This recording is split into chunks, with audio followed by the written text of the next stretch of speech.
strip of sandy soil lies a county called Norfolk. It's Ontario's south coast, you know, and it's surely not remote. If you pass through or spend a day or decide to call it home, you'll see why we love it here and are proud to call it our own. Norfolk, Norfolk, a southern county home. Norfolk, Norfolk, we know you can't go wrong with the friendly folk of Norfolk. You won't be a stranger long. Take in the small town atmosphere, be amazed at all that we grow. Like our kids that go and see the world and can't wait to return home. Drop a line in a placid lake or stroll along the shore. Take a tour on a peaceful country road and bound to be back for more. Up north, on a strip of sandy soil, lies a county called Norfolk. It's Ontario's south coast, you know, and it's surely not remote. If you pass through or spend a day or decide to call it home, you'll see why we love it here and are proud to call it our own. Norfolk, Norfolk, a southern county home. Norfolk, Norfolk, we know you can't go wrong with the friendly folk of Norfolk. You won't be a stranger long. Take in the small town atmosphere, be amazed at all that we grow. Like our kids that go and see the world and can't wait to return home. Drop a line in a placid lake or stroll along the shore. Take a tour on a peaceful country road and bound to be back for more. Of Norfolk, Norfolk, my southern county home. Norfolk, Norfolk, we know you can't go wrong with the friendly folk of Norfolk. You won't be a stranger long.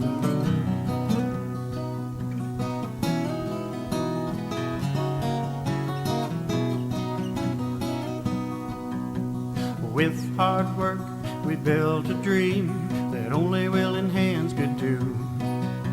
It's on display at our fall fairs and at all the festivals too. Erie beaches, Carolinian forests, where the flower and dogwoods bloom. Patchwork fields and rolling hills, it's just the place for you. Norfolk, Norfolk, a southern county home. Norfolk, Norfolk, we know you can't go wrong with the friendly folk of Norfolk. You won't be a stranger long. Norfolk, Norfolk, Norfolk, Norfolk, you won't be a stranger long. On a strip of sandy soil lies a county called Norfolk. It's Ontario's south coast, you know, and it's surely not remote. If you pass through or spend a day or decide to call it home, you'll see why we love it here and are proud to call it our own. Norfolk, Norfolk, a southern county home.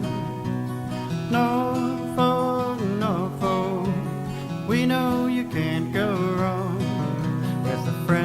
friendly folk of Norfolk. You won't be a stranger long. Take in the small town atmosphere, be amazed at all that we grow. Like our kids that go and see the world and can't wait to return home. Drop a line in a placid lake or stroll along the shore. Take a tour on a peaceful country road and bound to be back for more. Of Norfolk, Norfolk, my Southern county home.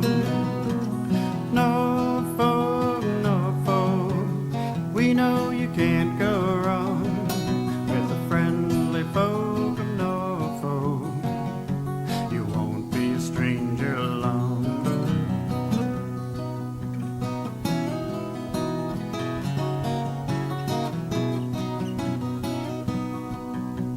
With hard work we built a dream that only willing hands could do. It's on display at our fall fairs and at all the festivals too. Erie beaches, Carolinian forests, where the flower and dogwoods bloom. Patchwork fields and rolling hills, it's just the place for you. Norfolk, Norfolk, a southern county home. Norfolk, Norfolk, we know you can't go wrong with the friendly folk of Norfolk. You won't be a stranger long. Norfolk, Norfolk, Norfolk, Norfolk, you won't be a stranger long. On a strip of sandy soil lies a county called Norfolk. It's Ontario's south coast, you know, and it's surely not remote. If you pass through or spend a day or decide to call it home, you'll see why we love it here and are proud to call it our own. Norfolk, Norfolk, a southern county home. Norfolk, Norfolk, we know you can't go wrong with the friendly folk of Norfolk. You won't be a stranger long. Take in the small town atmosphere, be amazed at all that we grow. Like our kids that go and see the world and can't wait to return home. Drop a line in a placid lake or stroll along the shore. Take a tour on a peaceful country road and bound to be back for more. Of North, on a strip of sandy soil lies a county called Norfolk. It's Ontario's south coast, you know, and it's surely not remote. If you pass through or spend a day or decide to call it home, you'll see why we love it here and are proud to call it our own. Norfolk, Norfolk, a southern county home. Norfolk, Norfolk, we know you can't go wrong with the friendly folk of Norfolk. You won't be a stranger long. Take in the small town atmosphere, be amazed at all that we grow. Like our kids that go and see the world and can't wait to return home. Drop a line in a placid lake or stroll along the shore. Take a tour on a peaceful country road and bound to be back for more. Of Norfolk, Norfolk,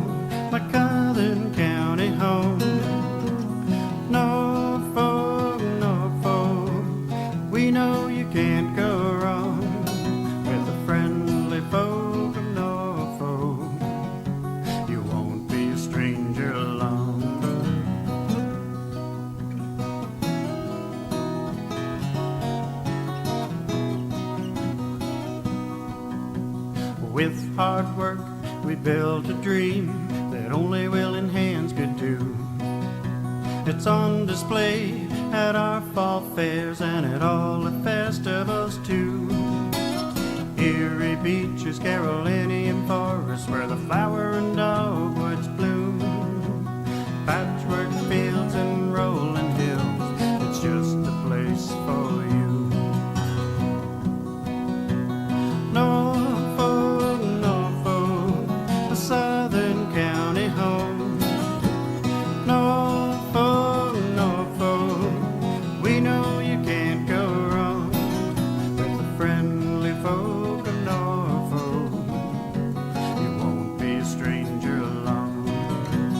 Norfolk, Norfolk, Norfolk, Norfolk, you won't be a stranger along.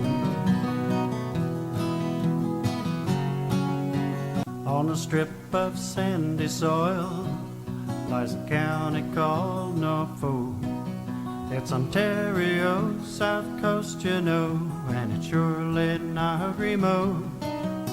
If you pass through or spend a day or decide to call it home, you'll see why we love it here and are proud to call it our own. Norfolk, Norfolk, a southern county home. Norfolk, Norfolk, we know you can't go wrong with the friendly folk of Norfolk. You won't be a stranger along. Take in the small town atmosphere, be amazed at all that we grow. Like our kids that go and see the world and can't wait to return home. Drop a line in a placid lake or stroll along the shore. Take a tour on a peaceful country road and bound to be back for more. Of Norfolk, Norfolk, my southern county home. Norfolk, Norfolk, we know you can't go wrong with the friendly folk of Norfolk. You won't be a stranger along.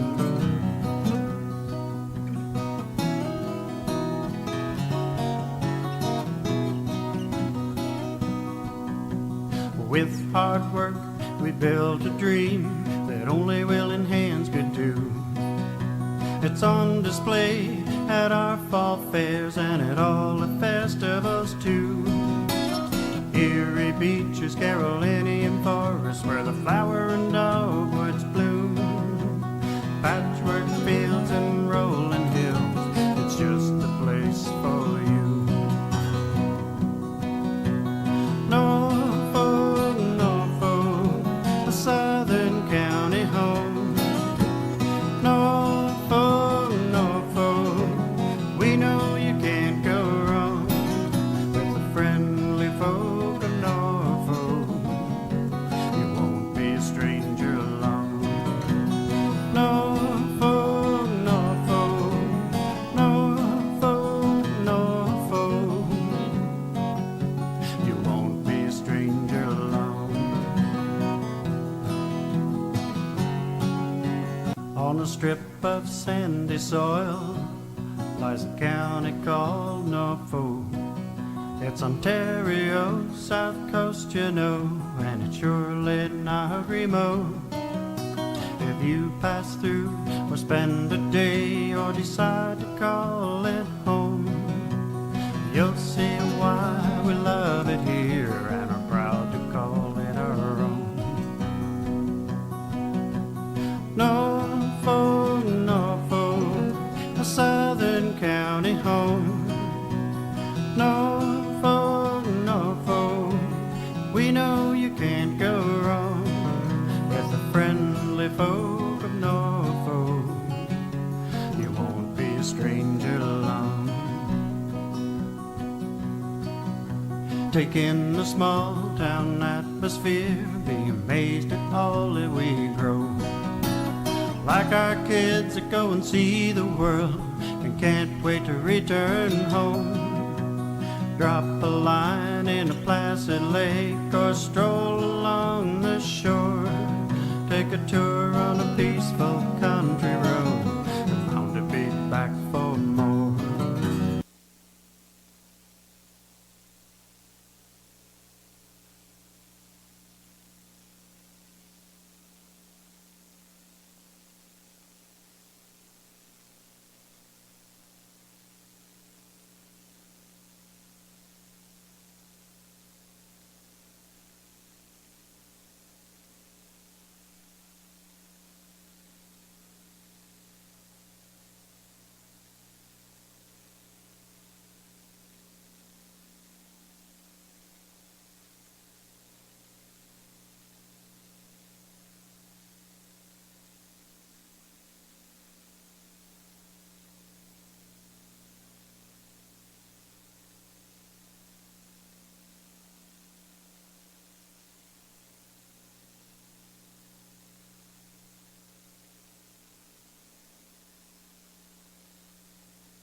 On a strip of sandy soil lies a county called Norfolk. It's Ontario, south coast, you know, and it's surely not remote. If you pass through or spend a day or decide to call it home, you'll see why we love it here and are proud to call it our own. Norfolk, Norfolk, a southern county home. Norfolk, Norfolk, we know you can't go wrong with the friendly folk of Norfolk. You won't be All right, if we're all set to begin again, I'd now like to officially open the public meetings held under the Municipal Act and the Planning Act. A reminder to those residents that desire to address council tonight to write your full name and address when you come forward to the podium. Those speaking on planning matters, please be advised that to preserve your right to appeal to the local planning appeals tribunal, you are required to make comments or provide written submissions prior to the passage of a bylaw. First up is going to be staff report DCS 19-35. This is in regards to an application that has been received to amend the official plan and zoning bylaw to permit the creation of 3 residential lots, each having a frontage of 14 meters and an area of 0.13 hectares. Ralph Bauer and agent John Douglas Valley have put forth the application affecting the lands described as 33 Cedar Drive. I now officially open the public meeting on staff report GCS 19-35. And Ms. Cull, if you could please present your report. This is an application that would permit the creation of 3 resort residential lots. The subject lands are located on the northwest side of Cedar Drive in Turkey Point and contain 10 cottages and 14 trailers. The lands are designated and zoned resort residential, and public input was received for this application.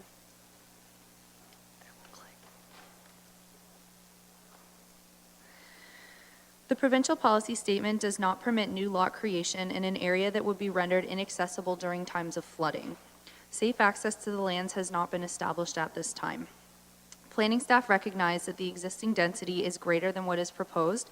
However, the long-term intent is for a single vacation home on the subject lands. The subject application is not consistent with the provincial policy statement, does not conform to the official plan, and does not maintain the intent of the zoning bylaw. Staff recommend refusal of the subject application. Thank you, Ms. Cull. Any questions from councilors? Thank you. Is the applicant, Councilor, okay. Is the applicant Ralph Bauer or Mr. Valley? Do you have any submissions you'd like to make? Thank you, Your Worship and members of council. We were here with you a couple of weeks ago, and we're happy to be back, and we're really happy to be first on the agenda, so thank you for that. You simply have to figure out how to run your little, there we go. So my firm is G. Douglas Valley Limited. Most of you are familiar with us. We are consulting engineers, architects, land use planners here in Simcoe. My name is John Valley. I'm the president of the company. Eldon Darbyson is our land use planner with the firm. Unfortunately, he was here a month ago, but can't be with us tonight. He's on vacation. And Mr. Ralph Bauer, who is our applicant, is with us as well this evening. He's available to answer any questions as well. What I want to stress to you tonight is this is sort of an unusual application. And it's an application where when you first quickly read some of the policies and procedures, you may say, well, this doesn't really meet the tests. But when you really step back and look closely at what's being proposed and what the intent of those applications are, you find that it in fact is exactly what is intended for when the authors wrote those policies. And we're going to show you that tonight as to how what we're proposing does fit exactly into the policies that were crafted specifically for Turkey Point. So we're going to go through this. We'll talk about Turkey Point as it is today, what traditional development down there does and the impacts of it. But we're going to look at what our development is and the very different impacts from that style of development. We'll take a quick look at your official plan. We'll point out to you a very similar development application that was recently approved by council, and we have a summary, and we'll go from there. And that obviously time for questions. So, residential uses in Turkey Point, historic problems there. Turkey Point is very problematic, as you all know. There's poor drainage. Many of the homes and cottages down there have bad old septic systems.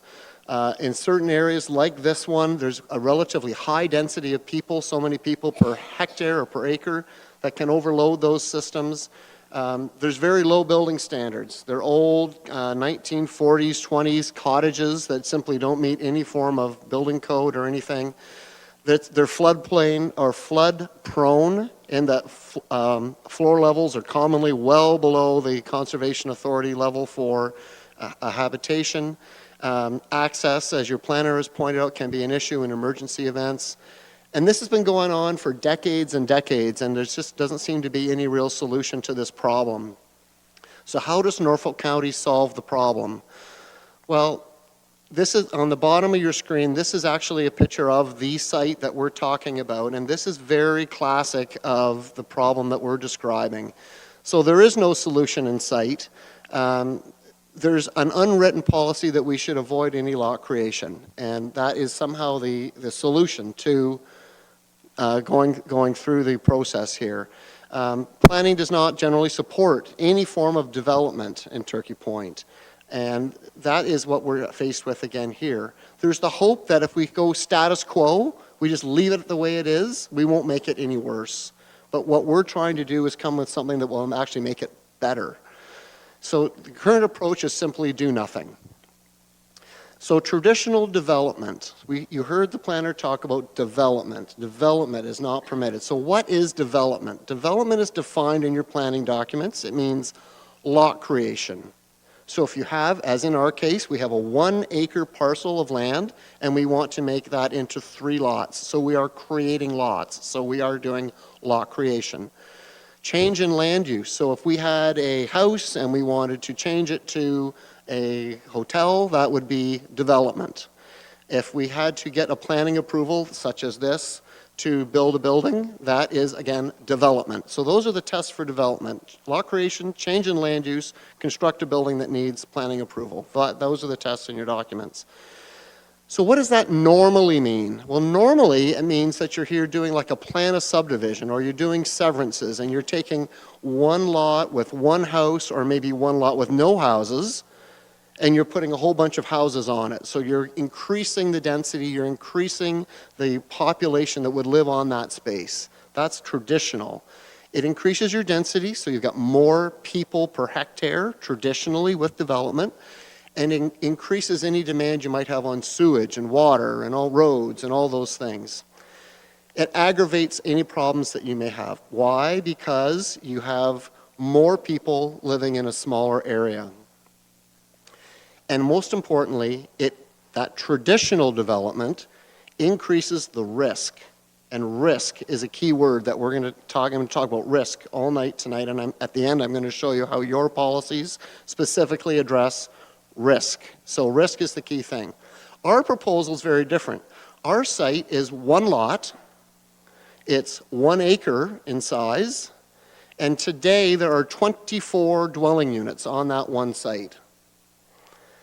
It's low-lying, it's all susceptible to flooding, it's got old, substandard septic systems, it's relatively high-density, crowded site. Norfolk County, when we design a new subdivision, they suggest 2.75 people per dwelling. That means 66 people are currently living on this 1 acre parcel. This is relatively high risk. What we're proposing is to get rid of all those dwellings and build 3 new residential buildings on the same site. So we get all these 24 buildings would all be gone. We build new development, new housing that would be flood-proof to current standards, so the floor elevations would all be raised up, so when the big flood comes, everybody's high and dry. We'd have new state-of-the-art septic systems that meet all the requirements of your building department and the health department and so on. We'd have low density as opposed to high. If we use that same 2.75, now we're talking about 8 people living on a 1 acre site as opposed to 66 that are there today. So we're eliminating that traditional Turkey Point problem. We are reducing the risk. Today's situation, a whole bunch of people, substandard housing, substandard services, substandard everything, high risk. After, fewer houses, fewer people, flood-proofed, all those things, reduced risk. And that risk, again, is what your policies talk to. So this is the site that we are talking about. These are photos, recent photos of the site. You can see the access into these units there's trailers, there's little bungalow buildings, there are mud roads, hard for fire, EMS, anybody else to get in there. They're very tight together. This is classic of what we're talking about on the site today. Low-lying, all the floors are below the floodplain, bad septic, fire EMS can't get in there, high-density land use. This is just not a good situation. High risk. This is the kind of thing that we'd like to replace that with. This is an actual 3 homes on Ordnance Ave in Turkey Point, not far from what we're talking about. These houses are on lots that have actually smaller frontage than what we're proposing. They're on 41 feet. But this is the style of what we're talking about. So is it better for Norfolk County to have that? Or is it better for Norfolk County to have that?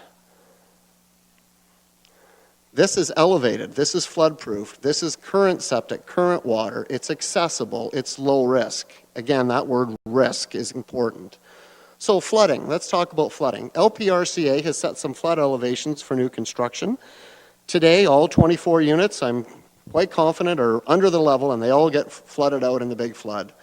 66 people live there in 24 units and they're all at risk. If we do what we're proposing, we're going to build 3 new residential units. Their LPRCA approvals will be required, Norfolk permits will be required. All that will have to be flood-proof to current standards. The floor elevations will have to be set to the right levels. It'll be above the flood. And there'll be only 8 residents in 3 houses who are protected from flooding, whereas today you have 66 residents who are exposed to flooding. The proposed development greatly reduces the risk. Remember that risk word. Okay, safe access. Conservation Authority has done some modeling and they say that at our site, in the big flood, we have 0.7 meters of water on our land. That's a little more than 2 feet. They say there's 0.9 meters of water on the road, on your road, our road, during the big flood, 0.9. They will allow us to have 0.8. So our site is fine. The county's road, however, is 0.1 meters too low, 0.1. So if you drove the asphalt spreader down there and put another lift of asphalt on your road, that problem is solved. It's that close. I really wonder if this model that they use, I don't know anything about how they modeled it, but knowing a little bit about engineering, I really wonder if their model is even accurate to within 0.1 of a meter, but we'll leave that for them to talk about. So our site is fine. We can grade our site. We can stay way above the flood levels. The road is within 4 inches. Don't know if their model is that accurate. Put some asphalt on the road, raise it up, and then we have access, safe access for a whole bunch of people, not just the 3 people who live here. I think the safe access issue is a bit of an academic access. Again, we got 66 people living there today who are at high risk. Now we're going to have 8 and much lower. The proposal reduces the risk. Servicing. Here we go again, 24 units, 66 people on old, bad, crappy septic tanks, water services, aging systems, doesn't meet any standard. The proposal, 3 new homes, 8 people, all new, everything new, full compliance with all your regulations. We've even done a preliminary hydro-G study that confirms that we can do this. We will have 13% of the sewage being generated on this site compared to what is generated today. So that is definitely reducing the risk to any environmental concerns from septic systems. We reduce the risk. Okay, so summary. Today, 1 acre parcel, 24 units, 66 people. We're subject to flooding. We've got all these servicing problems, 66 people, high risk. Propose 3 homes, 8 people, flood-proofed, state-of-the-art servicing, low density, only 13% of the people there, as opposed to what's there today. We are reducing the risk. So isn't this really the solution?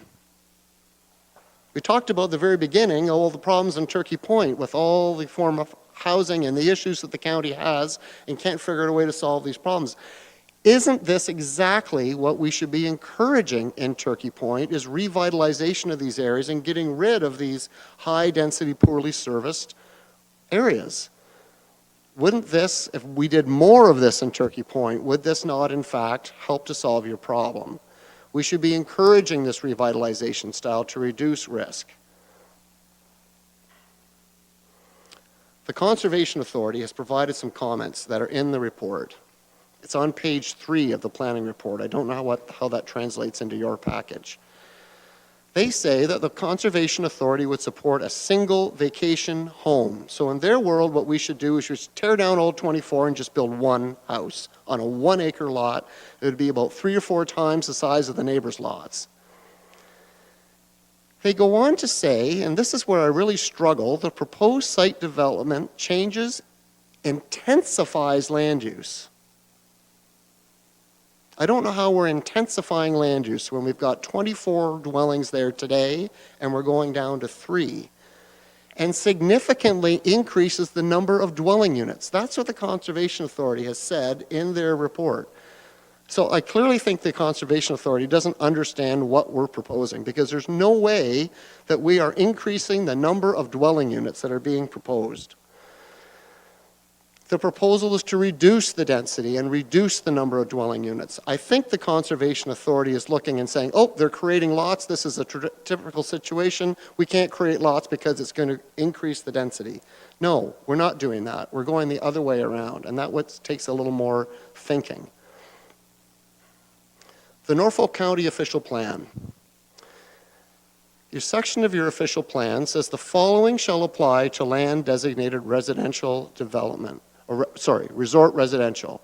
Infilling, this is out of your official plan, infilling on existing lots of record, and we are an existing lot of record, for the purpose of developing a vacation home or replacement of existing structures or structures may be permitted.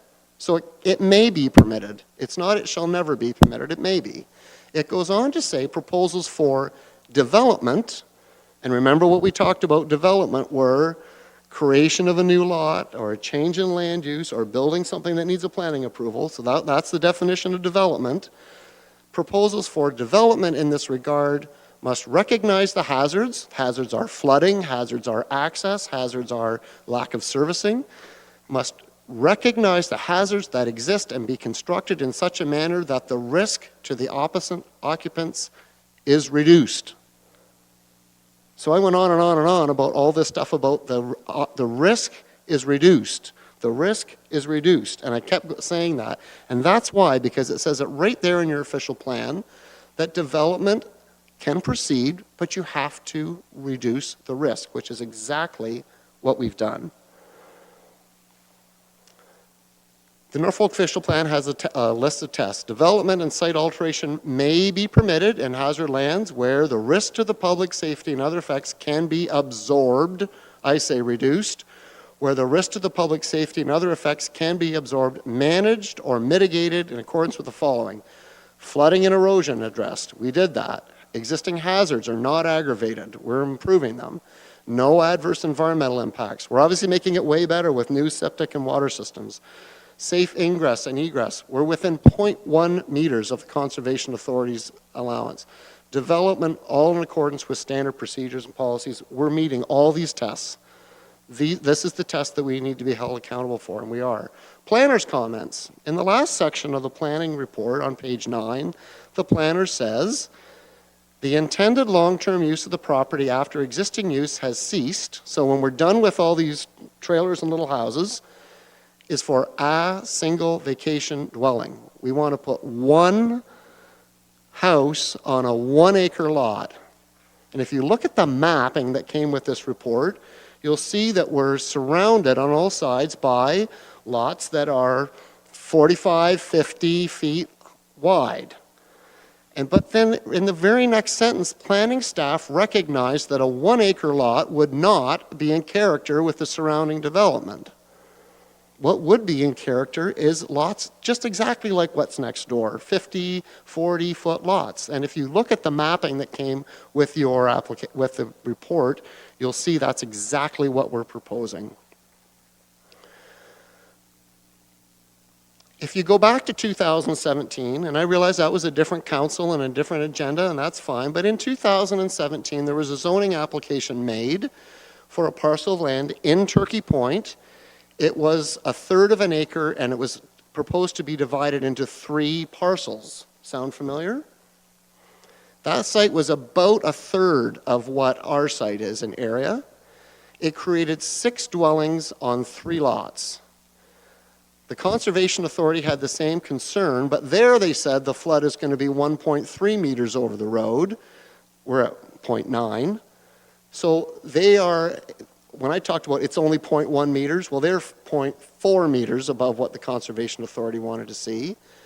They are further from any access point than we are, but it was approved by Norfolk County. Our application is less dense, safer access, more in keeping with the surrounding neighborhood, and is much better form of development. Here's the development that got approved. There's those 3 buildings that you can see on the screen are what were approved. Those 3 lots combined have the same rough area as 1 of our lots. And you've got multiple families living on each one of those. So that's just a little precedent as to what in the past has been proposed and approved with this same logic. Summary. Turkey Point's plagued with housing problems, the roadmap, we think this kind of thing is what you should be encouraging to get rid of those substandard areas throughout Turkey Point. We've reduced the risk to flooding, to access, to servicing. Norfolk County official plan actually permits infilling and development when those risks are reduced, and that's what we are saying. We are reducing all these risks. We believe the proposal meets the test of the official plan, and therefore it is consistent with your official plan. Simple common sense says 3 houses from a risk perspective is much better than 24, especially 3 new ones better than 24 old ones. We have 4 letters in your package from neighbors that are all supporting the application that we're bringing forward. We're not aware of any objections. I put this sentence in, this came out of one of the letters.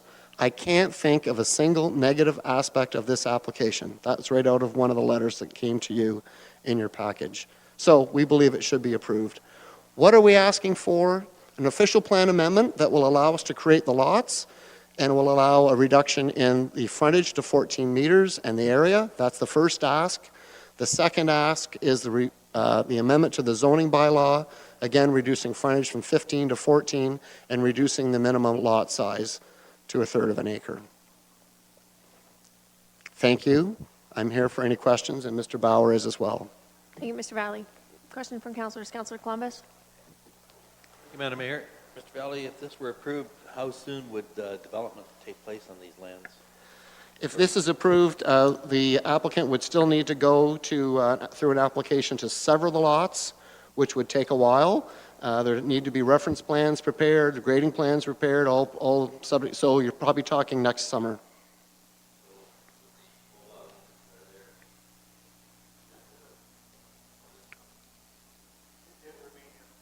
Yeah, so yes, what's there now would still be there this summer, and then in 2020, removed and new housing constructed.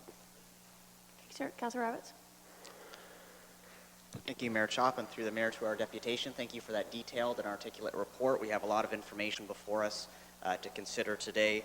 My question to you is I wanted you to maybe walk us through some of the practicality of the sites themselves. You know, they're long, skinny lots. We're going to have a large building erected, and that was some of the reservations that some of the neighbors had regarding shading. I was hoping maybe you could answer if that was a concern and where the units would be located to avoid such an outcome. And I was thinking about parking. I realize that this is a boating area. You know, they are long, skinny lots. Ideally, we're going to be having folks park a couple vehicles. Possibly a boat would be stored, I don't know, out front or out back, or how that would be arranged. We want a little bit of green space to enjoy in the backyard, and that's what I was envisioning upon looking at your report. I wanted to make sure that you had an opportunity to kind of speak about maybe some of the softer aspects of this application and what these 3 lots are going to look like as envisioned by your client. Certainly, and what you have to keep in mind here is that each one of these lots, although they're fairly narrow, are very long because they're each 1/3 of an acre, right? So it's a very large land parcel. Again, if you look at the mapping that is in your report, you'll see these very long, slender lots that are typical of what is on either side from the neighbors. The frontage that's being proposed is very similar to what is currently exists in the neighbors. Some cases were more than what they have, some cases were a little less. But given that we're 1/3 of an acre and there's an opportunity to set the house back a little bit from the street, that does provide all kinds of opportunity for parking that is well in excess of what's required for your bylaw, or trailers, or that RV, a boat, or whatever for the weekend. There will be lots of green space because, let's face it, these lots are several times the size of what you would find in an urban area like Simcoe in a subdivision or something. They're 1/3 of an acre, so lots of opportunity for green. Thank you. Any further questions? Councilor Hoffman? Thank you, Mayor Chop. Just a couple of questions in regards to some of the comments that you made during your deputation. So, were these structures currently rented this past season? Yes. So on the site, there's a combination of dwelling units. Some are buildings, So they're like little huts and cabins Yeah, and so small on. cottages, yeah. Yeah, and the owner, Mr. Bauer, owns the entire acre, and he owns all those buildings, and he rents them out, typically on a seasonal basis. And then there are also trailer sites where people can bring in their own RV or whatever and rent their plot for, again, typically for the season. Okay, so they were in use this past season? Yes. Okay. I guess my concern is that almost in the way that it was presented, in that I'm getting the sense that we have this these small cabins and things that are extremely dilapidated and not accessible to fire and ambulance and things like that. So I'm feeling that might have been oversold a little bit, because I'm be concerned with it moving forward, like for the next season, if things are that rough. I don't think it's oversold. Like, if you have a fire there, it will be a challenge to get a fire truck in, as it is today, for sure. And as far as servicing, if you read the letters that came in support, the neighbors are concerned about, the concerns they do have is, can we do this quickly? Okay, I guess what my question is that is there a concern that they continue in operation until, if this is approved, until the next phase occurs? We're hoping you guys are going to give us approval tonight so we can get on with it and get her done. Okay, well, I Yeah. just want to, that's, certainly something, and that's a concern from my end in terms of the county, is that if things were in this poor of shape, that we did have properties that were, in Turkey Point in a prime location that were not meeting safety standards, et cetera, et cetera. The other piece I just wanted to clarify is that the vacation homes, so there'll be 3, and will those be year-round rentals or just seasonal? I believe your, Pam or Alicia can help me here, but I believe your requirement for vacation home only allows them to be seasonal occupancy. I don't believe you can, under the vacation home designation, you can occupy it as your year-round residence. Any further questions? Councilor Michelli. Thank you, Madam Mayor. Mr. Valley, this is technically hazard land that these buildings are going to go on. And you mentioned that the new development, these 3 new homes, are going to be built in such a way so as to reduce all the risk that you described. So can you just give us just a small sense of the architectural or the building design that makes it possible to locate buildings and houses on hazard land that would allow this to go forward? Certainly. So the Long Point Region Conservation Authority obviously controls that, and anything we do within that area requires one of their permits. One of the key things they look for is floor elevation. So they've set a number, which I think off the top in Turkey Point is 176.5 meters. So the floor has to be at least that high or higher. So I'm assuming that probably all the existing dwellings are probably at least a meter below that today. So simply setting the floor elevation at a height that if the lot does flood, that you can go inside and be high and dry. We've seen all the news about on the radio and the TV lately about all the flooding that's going on right now, and people who are pumping out their basements, for example, or people whose even main floor are underwater. Well, there'll be no basements for one thing, because they would fill with water. And the floors will be high enough that the people who occupy the homes and their belongings and so on will be high and dry during the flood. Foundations are also designed specifically to have the pressure of the water on the outside of the house from pushing in and collapsing the foundation. So they require a structural engineer to sign off on the foundation design and these kinds of things. So thank you, Mr. Valley. So basically, this is a really good architectural and building design to totally, as much as is humanly possible, reduce risk. That's right. Thank you. Thank you, sir. Any further questions? Thank you very much. Thank I like you. your comments that building standards have changed dramatically over the years. Yes, they have. Thank you, Your Worship. Is there anyone else in attendance that would like to speak in favor of the application? Okay, is there anyone in attendance that wishes to speak in opposition or in general? Okay, any further questions from councilors? In that case, could I have a verbal motion to close the public meeting? Councillor Rabbit, seconded by Councillor Martin. All those in favor? And that's carried. Somebody, Councillor Van Passen. Yes, thank you, Madam Mayor. I find myself in a rather unusual position for once. I have to agree with everything that Mr. Valley said. I don't know how many of the councilors had a chance to go down there and look at that. And it's a beautiful development for the 40s, 50s when it was built. And, you know, it served its purpose even when I spent part of my misspent youth in Turkey Point. It looked pretty good then, but society changes. The type of vacation homes and summer cottages they like have changed. So the time for this development, as it sits, is done, and it's time to change it to the new standards. And I think Mr. Valley's done a good job of presenting that. You know, I look at the map, and that lot is the same size as the 3 lots beside it on on either side. I'm pretty sure when no surveyor surveyed a plan of subdivision with a bunch of little skinny lots and then one big one in the middle, I'm sure that it originally was 3 lots that have merged in title at some point. And all they're asking for is that we put it back to the way it was and the way it should be.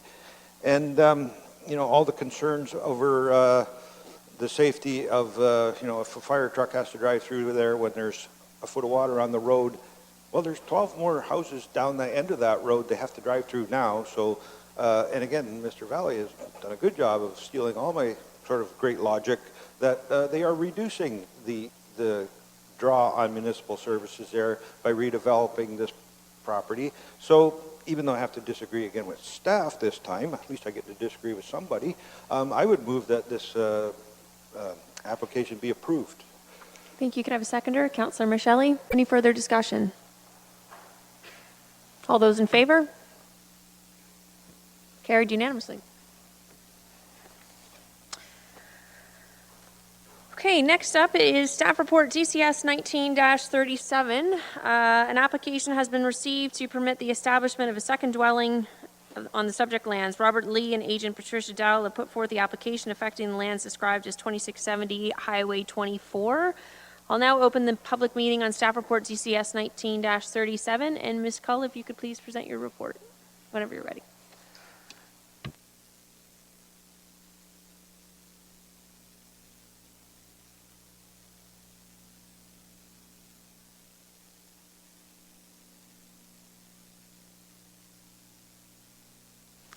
Thank you.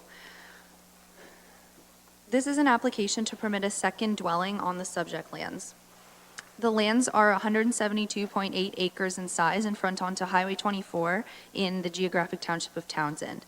The lands contain a dwelling, a garden suite, and a dairy operation and are designated and zoned agricultural. It's just not working.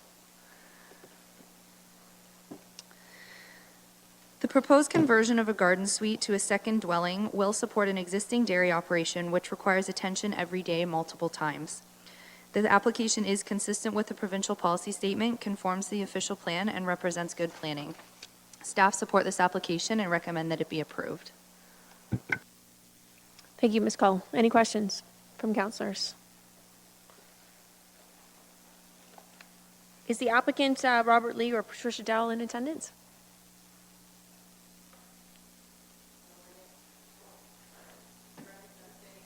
Oh, sorry, thank you. I'm representing my common law husband, Robert Lee.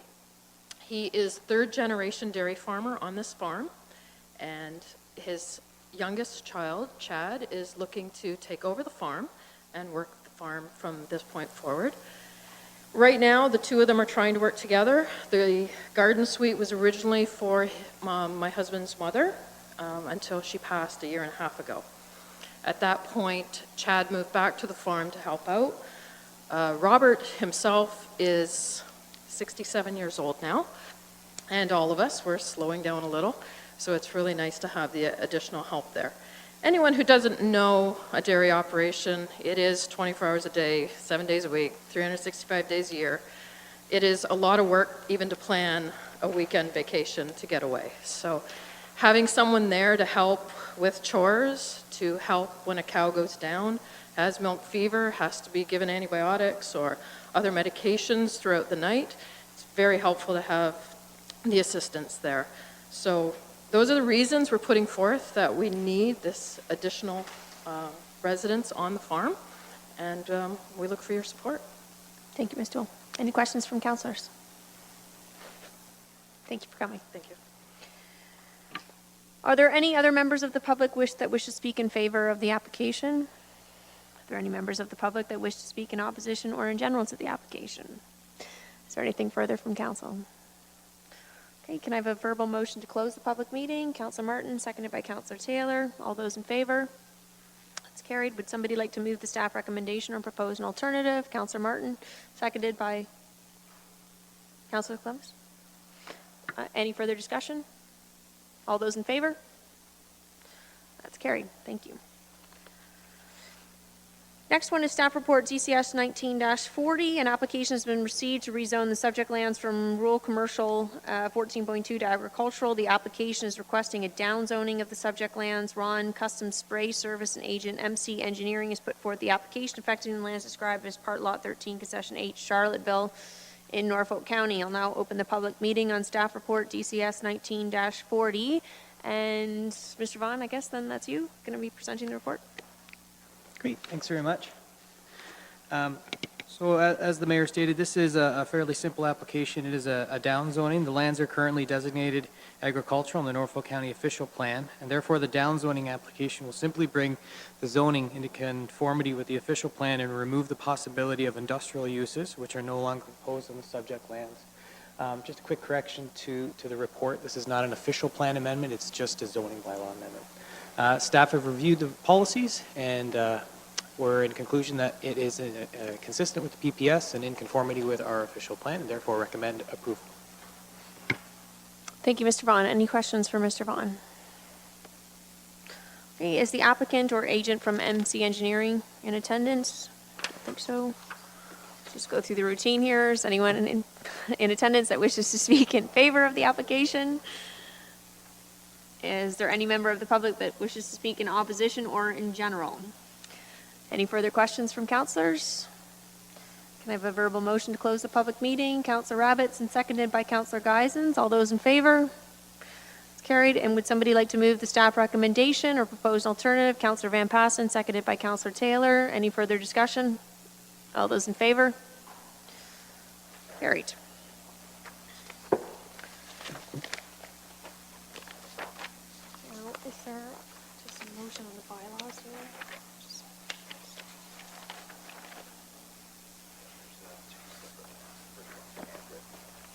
Is it the first one? Yeah. Okay.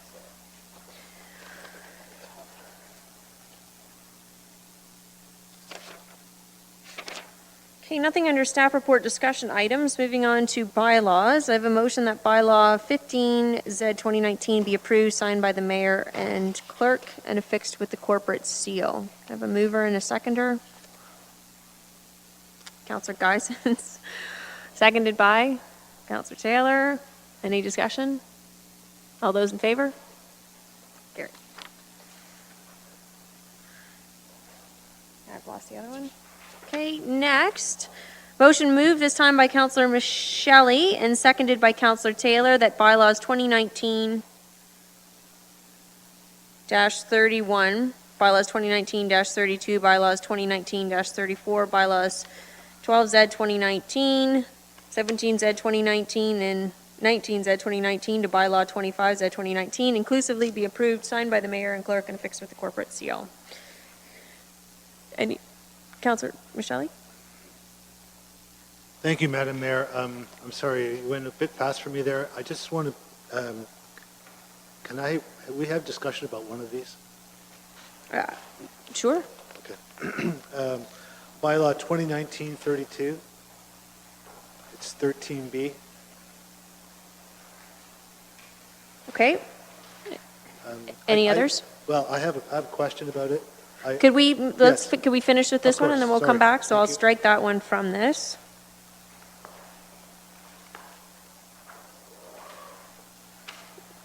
You'll continue to move that motion then, Councilor Michelle, and Yes, I will. seconded by Councilor Taylor? Any further discussion on those? All those in favor? And that's carried.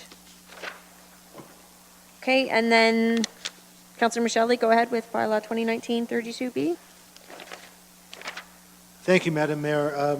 This bylaw is to appoint municipal law enforcement officers pro tempore. I'm just not clear when I'm reading the document, I'm not clear as to the purpose of the pro tempore bylaw officers. I'm guessing that they are some form of student summer hire, but I would like to have a bit more specific information, because I think it connects to something that I will also want to ask about. Thank you. Thank you, Councilor Shelley. Anybody? Ms. Toussaint? They are summer students. Okay. And it's an annual practice. Okay, thank you, Madam Mayor. So my question is, are they designated to certain areas? Are they assigned to a specific type of task or periods of time? I'm not clear what the role that they're playing is, and the reason I'm asking is because I do have some kind of concerns about some summertime bylaw enforcement in Ward 1, and I'm just wondering if there is any connection between their hire and the circumstance I'm thinking of. So through Mayor Chop to Councillor Michelli, all very good questions. Our summer bylaw enforcement students are primarily doing enforcement in our downtown Simcoe area and also within your ward along the lakeshore with parking and that sort of thing. They help us wherever needed, but those are the two areas we focus them on. Thank you, Madam Mayor. So to Ms. Dusling, I guess my question is, are they going to have the same schedule and the same workload that they had in previous years? To Mayor Chop and Councillor Michelli, I don't know all of the details of what our chief building official and bylaw officer is intending for summer students, but I can find those details out and share them with council. Thank you, Madam Mayor. So that would be very nice if you could do that, just because I do have some concerns about bylaw enforcement in Long Point, and so I just want to find out more about that. Thank you. Will do. So are we okay to, we'll move forward with that and they'll get some more information? Okay, so I have a motion that bylaw 2019-32 be approved and signed by the mayor, clerk, and affixed with the corporate seal. If I could have a mover and a seconder. Councillor Taylor, Councillor Huffman, or any further discussion? All those in favor? And that's carried. All right, now we are on to our motions. First motion is moved by Councillor Rabbits and seconded by Councillor Columbus, that staff prepare a report reviewing animal control provisions in Norfolk County, including the current obligation of municipal staff to respond to complaints pertaining to domestic, non-domestic, and wildlife. 2, current obligations of municipal staff to respond to sick and deceased animal complaints pertaining to domestic, non-domestic, and wildlife.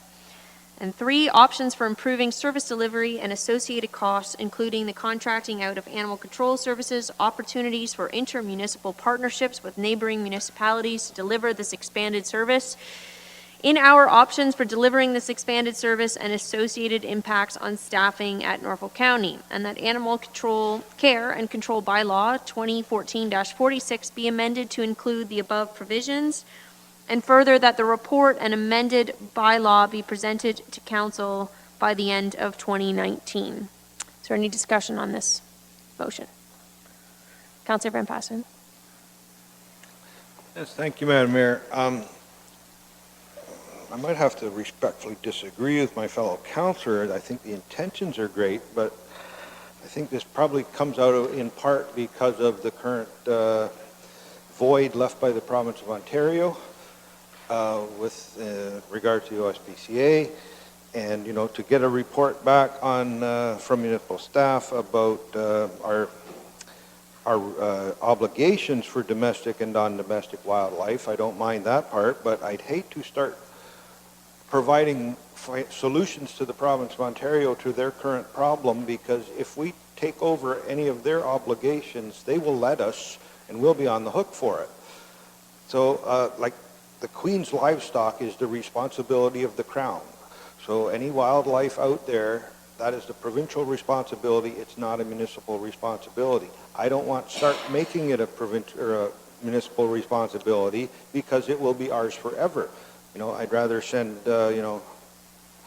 harshly worded letters to the province and tell them to go fix their problem rather than us doing it for them. So I want to tread very lightly on where we go with all of our ideas to try to solve an immediate problem just because the province is not. Okay, Councillor Van Passen, Councillor Columbus. Yes, so what do we do in the meantime? I've had 3 phone calls in the last 2 weeks about raccoons that have been in the urban subdivision areas of Delhi, and I don't know where to send them. I'm told the MNRF, they're not looking after stuff like that. The OPP don't want those calls anymore. So who is looking after that type of situation? I don't know, maybe the bylaw department has had those same queries. Do you have any comments, Ms. Disley? Through Mayor Chop to Councillor Columbus. Yes, we get those calls from time to time too. I don't exactly, I'll be very honest, know what our bylaw officers are sharing with the public, but I can get that information to you as well. It is challenging for our officers. Councillor Rapids.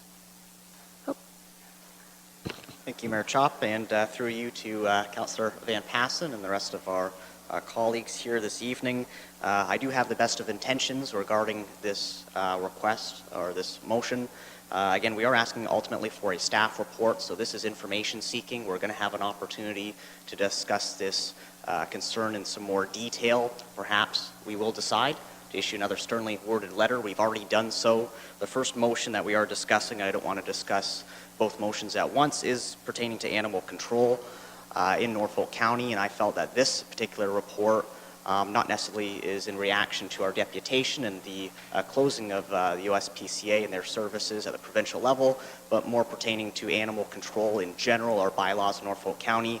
And I thought that this would require some extensive staff time in order to come back. That's why I'm targeting the end of 2019 as a date to receive that. That way, when we go into the budgets for the new year, if we are putting any monies aside, we're going to have a very timely piece of correspondence for those deliberations. So again, we're information seeking at this point in time, nothing set in stone, and we're going to have an opportunity to clarify what the roles and the obligations are of our various municipal staff, and hopefully we can also get some information about outside vendors that could potentially be offering this service. And if we're sending a bill, maybe we'll be sending that to Queen's Park. But ultimately, we need to ask those questions first before we can find out, how we're moving forward. And I'm hoping that this is going to set some benchmarks and provide us with an opportunity to have a more informed debate at a later point in time.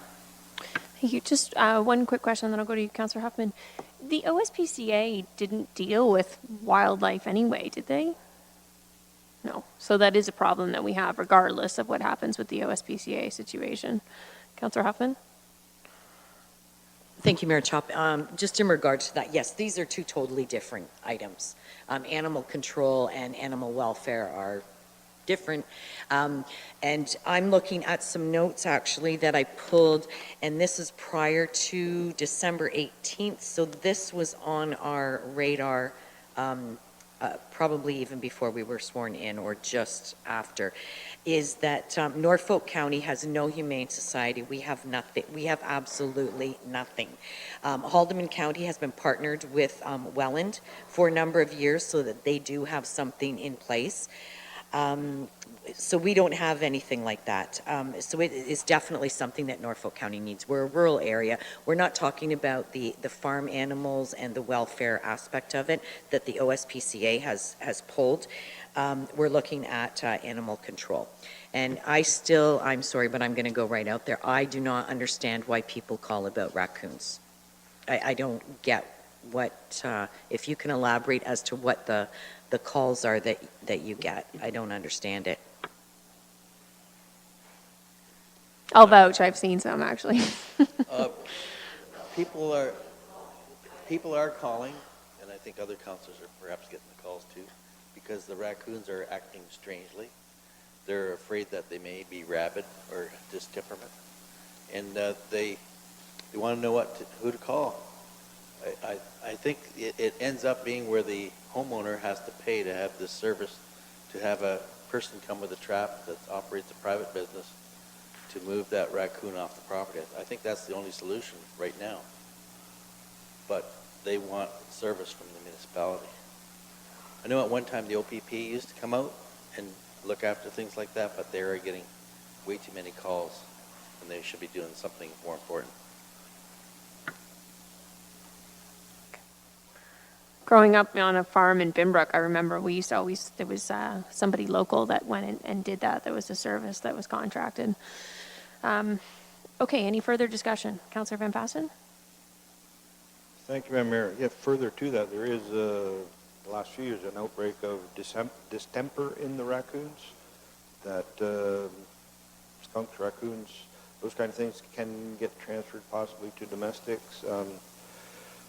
The last I read, they're hoping it usually goes up and down in cycles. They're hoping that it's sort of peaking and that it will be getting better. But I know I've probably been on average about a dozen times a year that I get calls from the neighbor to deal with them in very humane ways. So it happens all over the county. It's not just in the urban areas, but I guess in the country or the rural areas, you can deal with it a little better. You can set traps and you can do all those things because we have them already, right? So. Any further discussion? Okay, all those in favor? And it's carried. Even got Councillor Van Passen back around.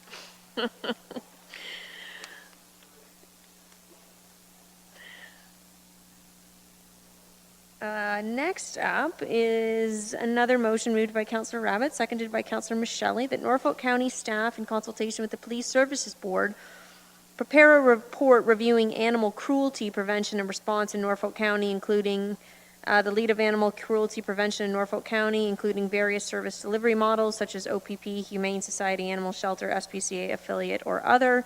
And 2, a review of enforcement and policing concerns from the municipal perspective, including cost, trained and qualified resources, staff, logistics, legal authority, and gaps that can be identified outside the scope of Norfolk County to deliver, and that the report be presented to Council by summer 2019 recess.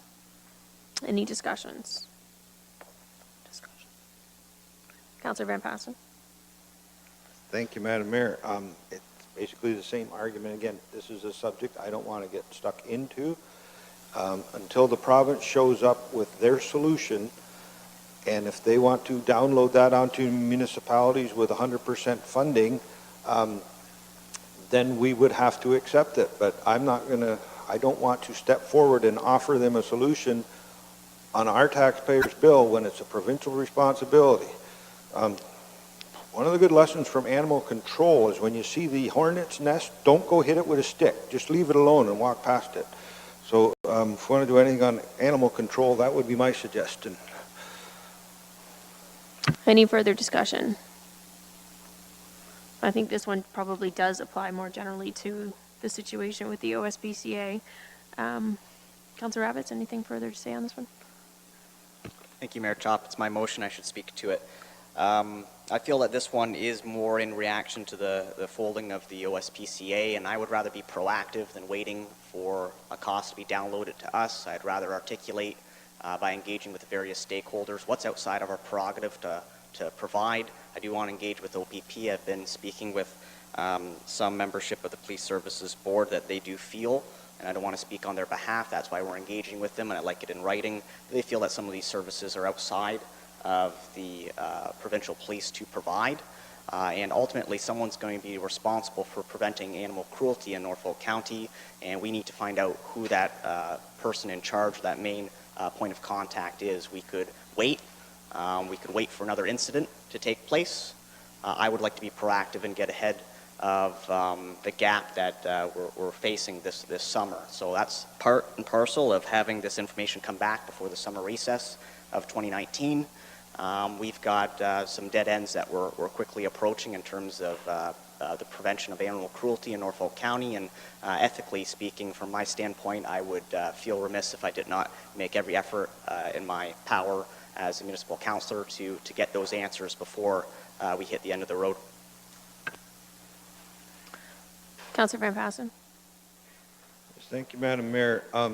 If it would help any, through the SCORE organization, the Deputy Mayor and myself will be meeting with the Minister of Agriculture this week, along with 2 other cabinet members and a couple of other MPPs.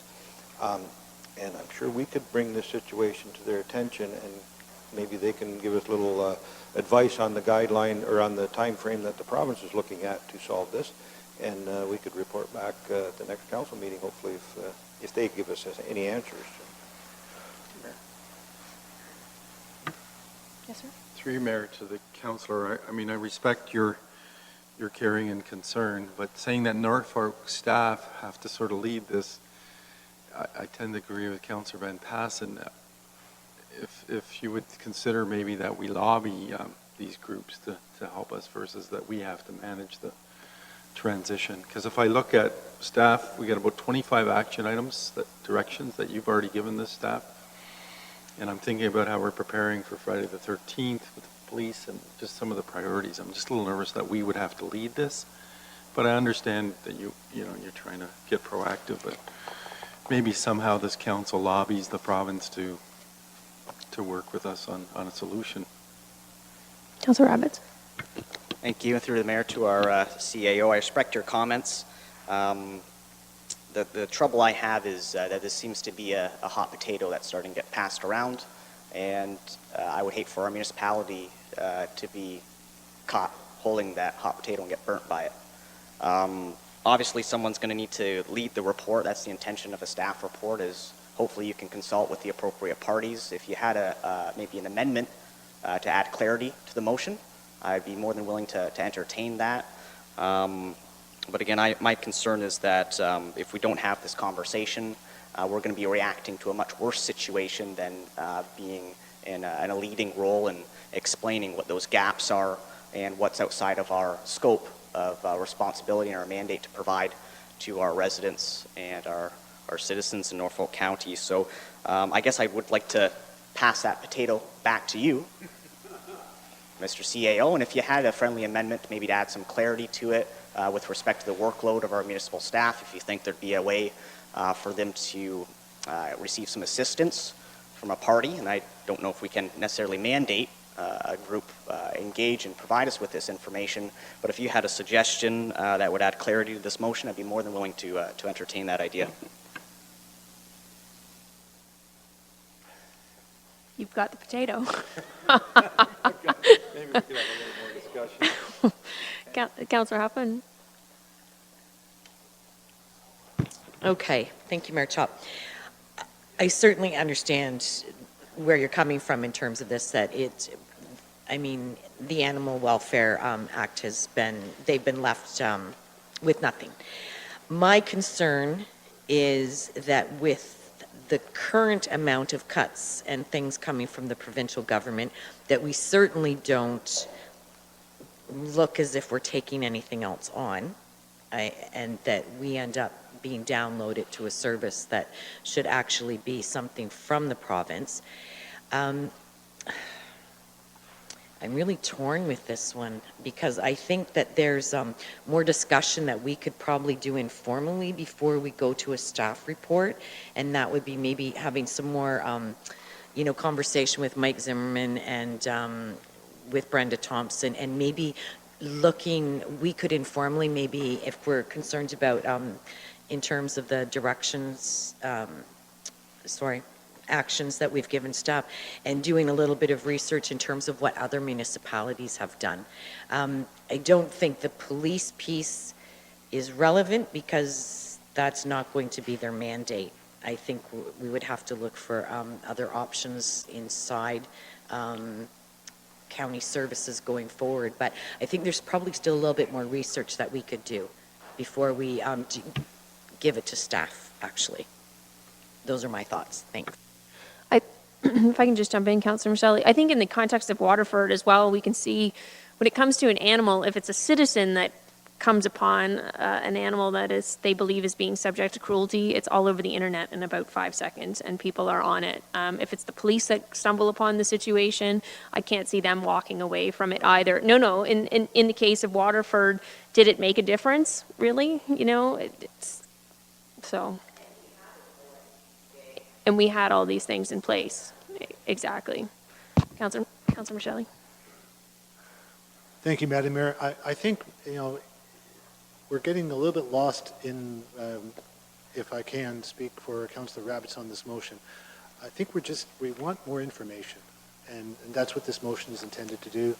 And so I hope that that's kind of what we're going to end up with. Thank you. The clerk is crafting something. Through you, I don't know if the moving councillor will accept it. It's much less, but it's just something that staff consult with stakeholders and area municipalities respecting animal cruelty prevention and service models, and provide a report back to council prior to the summer 2019 recess. So we're at least bringing some information, but it's not everything. It's what staff can go out and find in that time period. So it's potentially a bit more achievable. Are you okay with that amendment? Yes, I am comfortable with that amendment. I did also want to point out that I have been actively involved in consultations with staff, our Health and Social Services Department, the Office of the CAO, as well as our Clerk's Department in crafting the verbiage contained in this motion. I am a little surprised by the response that I have received this evening, but that is really the intent of the motion, is to get some information back for us to consider before we break for the summer recess. So, that's the intent of the motion. I would be amenable to having that brought forward as a motion this evening. Thank you, Councillor Rabbits. Seconder, Councillor Huffman. All those in favor? That's carried. Okay, next is the appointment of the council and committee chairs and vice chairs. It's been moved by Councillor Michelli and seconded by Councillor Taylor. I think that's you. There is just one change on there. I'm not sure if everybody's aware that Councillor Van Passen has asked Councillor Geisens to step into his place, and he will switch off with Councillor Geisens later on and defer to his experience to lead us through this next term. So next up will be Councillor Geisens, and then Councillor Huffman will be vice chair. Any discussion? Councillor Van Passen. Yes, thank you, Madam Mayor. I just would like to mention why I asked for that little change. And, we do respect the returning councillors and their years of experience and their background information, and a certain amount of respect for just all of the effort that they've given back to the community over the years. But, I found it very helpful with Councillor Columbus. When he sits in the chair, he helps us with background and information on the history of Norfolk County a bit. And I'm hoping that Councillor Geisens has that same background knowledge, and he can guide all us newbies until we get a little more comfortable in the position. And then I think we'll have a good team going forward again. So thank you. Thank you, sir. All those in favor? And that's carried.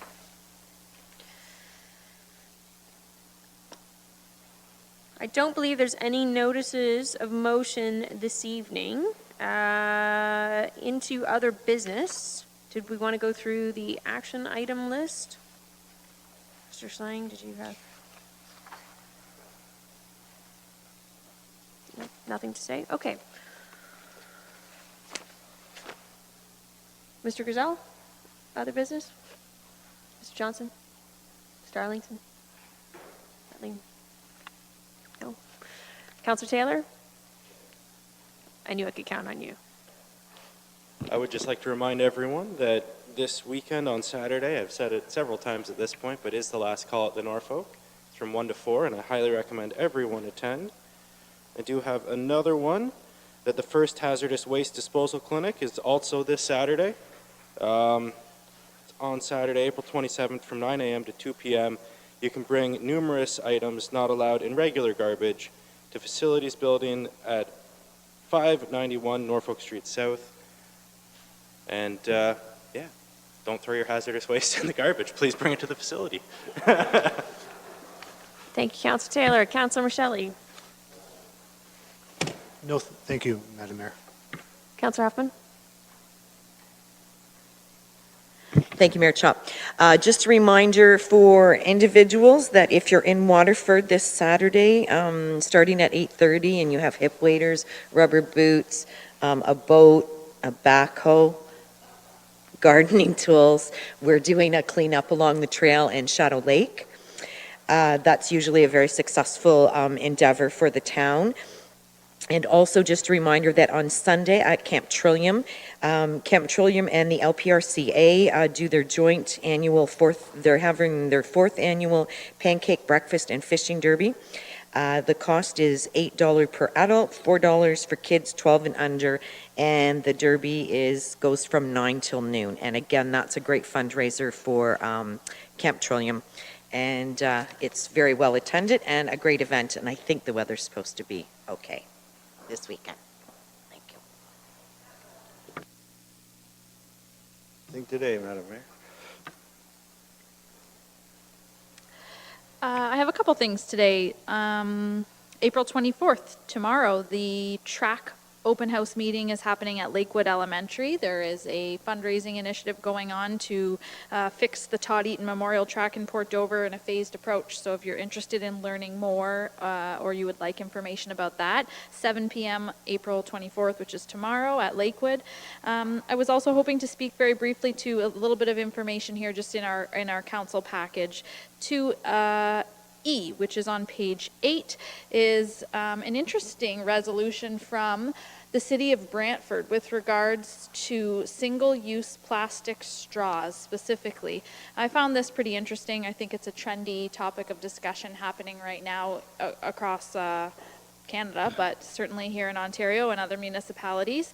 And they've passed a resolution for additional information and for staff to consult with retail stores, restaurants, Chamber of Commerce, and so on and so forth. I wondered if now was an appropriate time to just look over at our public works staff and ask that they maybe give a read through of this when they have time, because we do have a garbage waste organic options green bin option project or report coming forward to council before next year's budget, and I wondered if our public works department would be interested in engaging a group in Norfolk called Cleaning Up Norfolk, who is very keen to take on a project like this and probably take work from public works department and handle it themselves. So I just wanted to draw attention to that. And then my last item for other business tonight on the last item here, which is 6A of the information package. There is correspondence from Norfolk County relating to Don John Boulevard work that will be happening. There's information, a session available May the 1st from 5 till 7 p.m. at the Port Dover Community Center on St. George Street. So if anyone is interested in information about Don John, when happening on May 1st, 5 to 7 at the Community Center. Thank you, Mayor Chop. Thank you, Councillor Martin. Councillor Columbus. Thank you, Madam Mayor. I too, I'm in the information package here. The King Street Delhi project from Church over to Mill Street. There is an open house that I know many people are waiting to attend that have a concern with respect to redevelopment of that street. It is May the 9th of 2019, 5 p.m. to 7 p.m. and it's at the Delhi Public Library on Main Street. So hopefully anybody watching that has a business or has wants to contribute to that open house can attend. Also, I just wondered, where is the Port Dover Medical Center? Can anybody answer that? Where we're at with the Port Dover Medical Center? In the, I see Miss Miranda maybe. Should I pose a question to Miss Miranda? Mm-hmm. Through the chair, can you just give me 10 seconds? I did follow up with corporate services, and I just want to pull up the email. If you can just give me a couple of seconds. Thanks. Sure. Well, while we're waiting for that, I'd just like to ask the recreation facility, the Norplex, when is the next meeting with respect to whereby full council can learn more about that particular project? May 6th, I'm told? Okay. Okay, thank you. Go ahead. Through the chair to Councillor Columbus, I did connect with corporate services, and we continue to monitor the county medical building. Currently, the doctors associated with the Port Dover Family Health Organization remain on site and are in a lease agreement with Norfolk County. The term of the lease agreement concluded at the end of last year, 2018, and their tenancy is now continued on a month-to-month basis.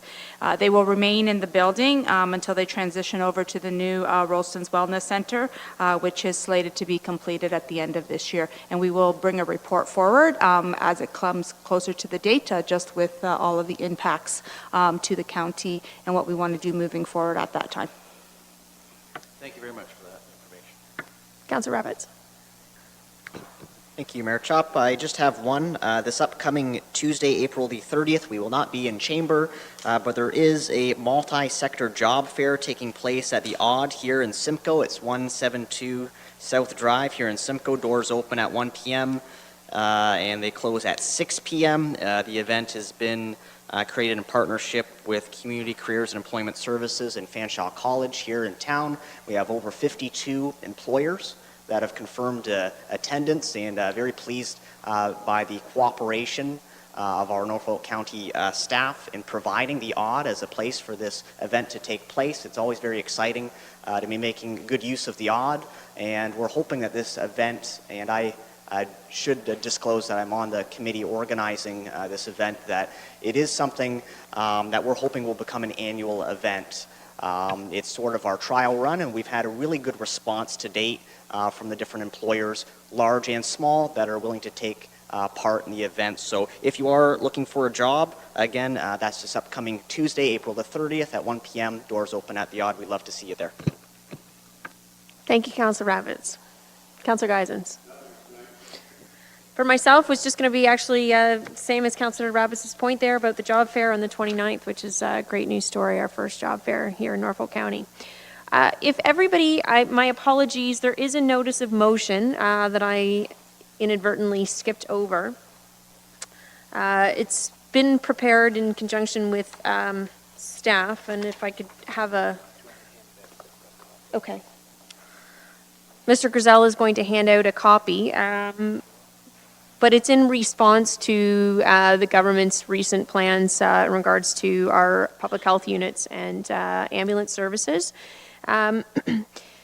So it reads that communication will be sent to Premier Doug Ford, the Minister of the Ministry of Health and Long-Term Care, Christine Elliott, and the Chief Medical Officer of Health, Dr. David Williams. Whereas the Ministry of Health has articulated a plan to consolidate public health services into 10 regional entities, and whereas Norfolk County Council understands the province's goal is to continue to provide public health services and concurrently reduce the administrative infrastructure to support these vital programs, and whereas Norfolk County is the consolidated service manager for the Haldeman Norfolk Health Unit, provides public health services in a rural area that serves 110,000 people in a geographic zone of approximately 11,000 square kilometers, and whereas the Haldeman Norfolk Health Unit is an exemplar in advancing administrative efficiencies to the communities it serves, therefore be it resolved that Norfolk County Council request that in the period prior to consolidation of services, the province provide a funding commitment to the effect that no increases in municipal expenditures will be required to maintain existing services,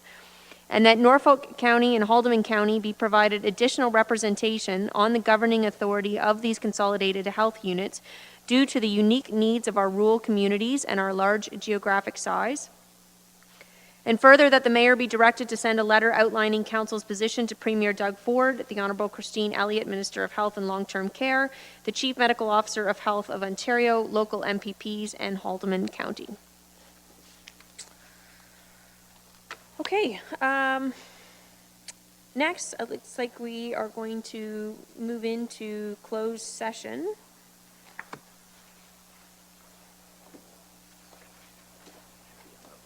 I see, okay.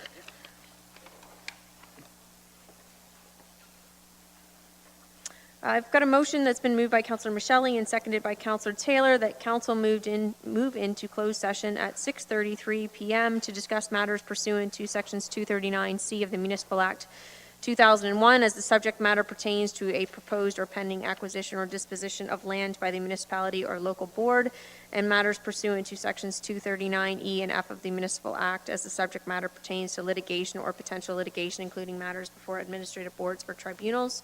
Advice that is subject to solicitor-client privilege, including communications for that purpose. All those in favor? It's carried.